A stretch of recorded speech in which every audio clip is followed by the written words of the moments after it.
Bienvenidos a Religión Descifrada. Hanukkah vs Navidad, el gran malentendido. Cada diciembre, el mundo se viste de rojo y verde. Pero cuando empiezan a sonar los villancicos de siempre, también se ven otros colores, el azul y el blanco. Verás una menorá en la ventana, a menudo justo al lado del árbol de Navidad. Oirás hablar de las 8 noches de regalos, que suena sospechosamente similar a otra tradición de dar regalos.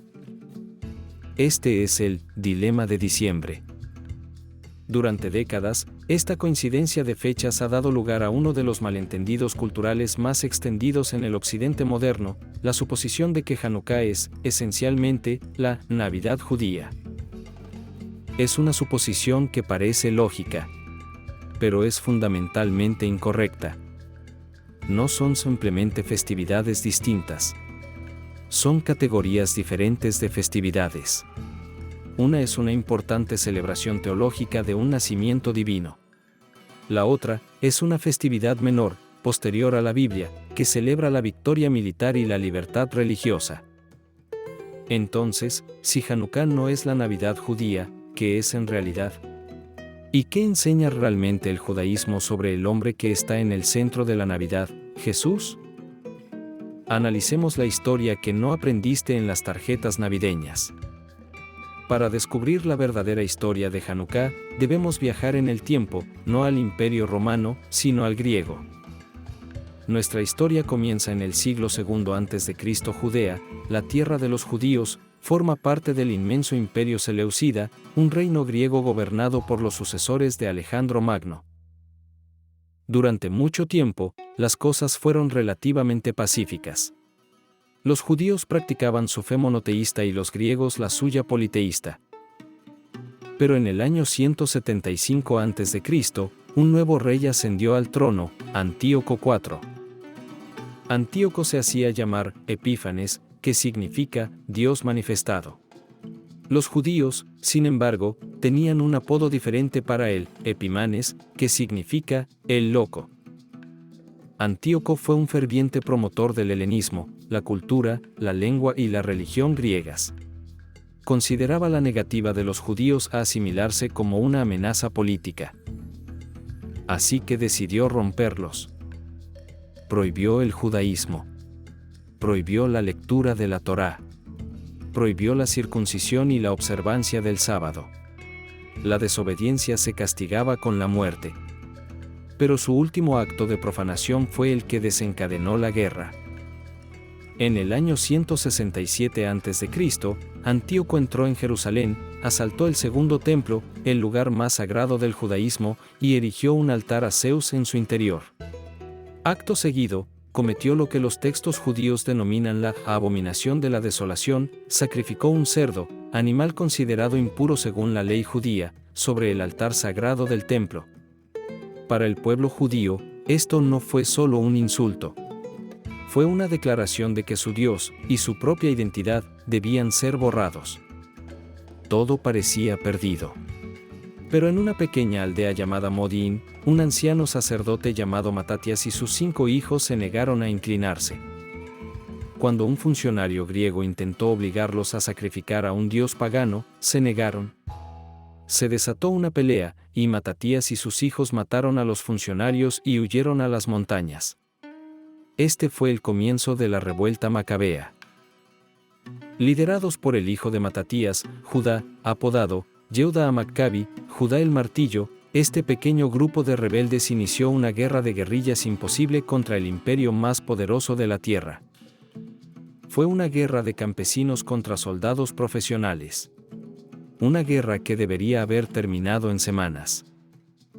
Pero contra todo pronóstico, después de 3 largos años de lucha, los macabeos expulsaron a los griegos de Jerusalén. Habían vencido. Su primer acto fue recuperar su lugar sagrado. Entraron en el segundo templo y lo encontraron profanado, el altar de Zeus seguía en pie. Lo derribaron, construyeron uno nuevo y comenzaron la tarea de purificar el templo para poder volver a consagrarlo a Dios. Pero la batalla fue solo la primera parte de la historia. La tradición de Hanukkah proviene de lo que sucedió después. Esta es la parte de la historia que se recoge en el Talmud, un texto central del judaísmo rabínico. Cuando los macabeos estuvieron listos para volver a encender la menorá del templo, el candelabro de 7 brazos que debía arder eternamente, se enfrentaron a un problema. Los griegos habían profanado casi todo el aceite de oliva sagrado y consagrado. El proceso de preparación del nuevo aceite sagrado duraría 8 días. Registraron todo el templo y finalmente encontraron una pequeña vasija de aceite que aún conservaba el sello intacto del sumo sacerdote. Solo había suficiente aceite para mantener encendida la menorá durante un día. De todos modos, la encendieron, esperando lo mejor. Y entonces ocurrió el milagro. La pequeña vasija de aceite, que debía durar solo 24 horas, ardió durante 8 días completos. Duró justo el tiempo necesario para preparar el nuevo aceite puro. Este evento es el corazón de la celebración de Hanukkah. Hanukkah, que significa dedicación, es una festividad de 8 días. No se celebra con una menorá de 7 brazos, sino con una Hanukkía de 9 brazos. 8 de las ramas representan los 8 días del milagro. La novena, que suele colocarse más alta o aparte, es la chamás o vela auxiliar, que se usa para encender todas las demás. Por eso Hanukkah se llama la fiesta de las luces. Es una celebración de un milagro, pero, más profundamente, es una celebración de la perseverancia, la libertad religiosa y la negativa a dejar que la luz de la fe se extinga por una fuerza opresiva. Como podrán observar, no se menciona ningún nacimiento divino, ni salvador, ni profecía. Es una festividad que celebra la historia, la libertad y la fe. Esto nos lleva al tema que todos evitamos mencionar. Si Hanukkah es una celebración histórica judía, ¿qué dice el judaísmo sobre el hombre que está en el centro de la Navidad? Para comprender la visión judía de Jesús, o Yeshua, tenemos que comprender el concepto judío del Mesías.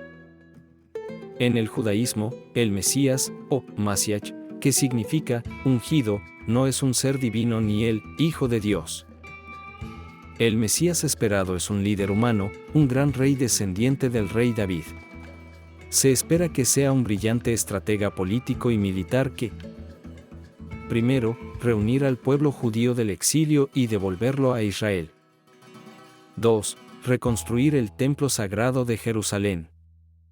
3. Dar paso a una era de paz mundial, conocida como el Olam Abba, en la que todas las naciones reconocerán y adorarán al único Dios.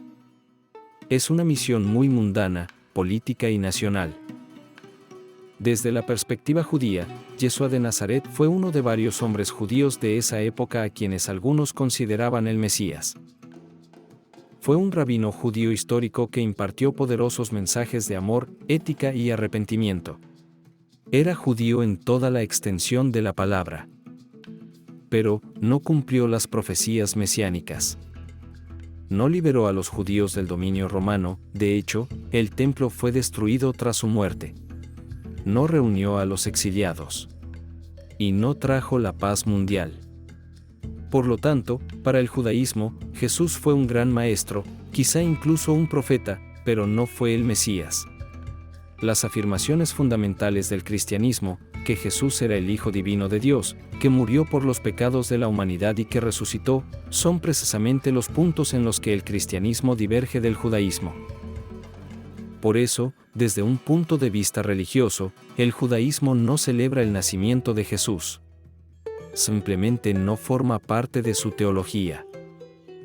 Si son tan diferentes, religiosa e históricamente, ¿por qué se suele llamar a Hanukkah la Navidad judía? La respuesta no tiene casi nada que ver con la religión, y sí mucho con la América moderna. Durante la mayor parte de sus 2000 años de historia, Hanukkah fue una festividad relativamente menor. Era importante, sí, pero no al mismo nivel que las altas fiestas, como Rosh Hashaná o Yom Kippur, o la fiesta de peregrinación de Pesaj. Pero a finales del siglo XIX y principios del XX, cuando millones de inmigrantes judíos llegaron a Estados Unidos, se enfrentaron a una nueva fuerza cultural, la Navidad estadounidense, omnipresente, comercializada y alegre. Esto creó el dilema de diciembre, especialmente para los niños. Imagínate ser un niño en un país nuevo. Cada escuela, cada calle, cada tienda está llena de luces, árboles y rumores de un hombre alegre que trae regalos. Y tú, eres el único que se queda fuera.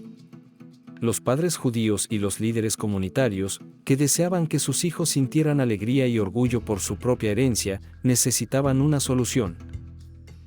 Y allí mismo, en el mismo mes, se celebraba una festividad preexistente sobre la luz, la alegría y la perseverancia, Hanukkah. Las vacaciones fueron extraordinarias. Fueron supercargadas. El sencillo y tradicional obsequio de geld, pequeñas monedas, se transformó en la costumbre de dar regalos más grandes. A veces, incluso uno por cada una de las 8 noches, para asemejarse al frenesí de regalos navideños. El arbusto de Hanukkah, un pequeño árbol decorado con símbolos judíos, incluso hizo una breve aparición en algunos hogares no ortodoxos, aunque sigue siendo una idea muy controvertida. Fue una adaptación cultural brillante. Permitió a las familias judías participar del espíritu festivo de la temporada, sin comprometer sus propias creencias religiosas. Les dio a los niños judíos su propia historia, su propia luz y sus propios dones. Así pues, Hanukkah no es, ni nunca ha sido, la Navidad judía. No es una historia de un nacimiento divino, sino una historia de supervivencia humana. No se trata de una promesa celestial, sino de una lucha terrenal por la libertad. Y su asociación moderna con la Navidad no es una cuestión de teología, sino de temporalidad, cultura y un deseo humano compartido de llevar luz a la parte más oscura del año. Comprender esta diferencia no disminuye el valor de ninguna de las dos festividades. Al contrario, las enriquece. Nos permite apreciar la Navidad por su profundo mensaje de esperanza y divinidad, y apreciar Hanukkah por su poderoso mensaje de resiliencia y fe. Y eso es el Dilele de diciembre. Descifrado. Suscríbete y haz clic en la campanita para no perderte ningún video nuevo.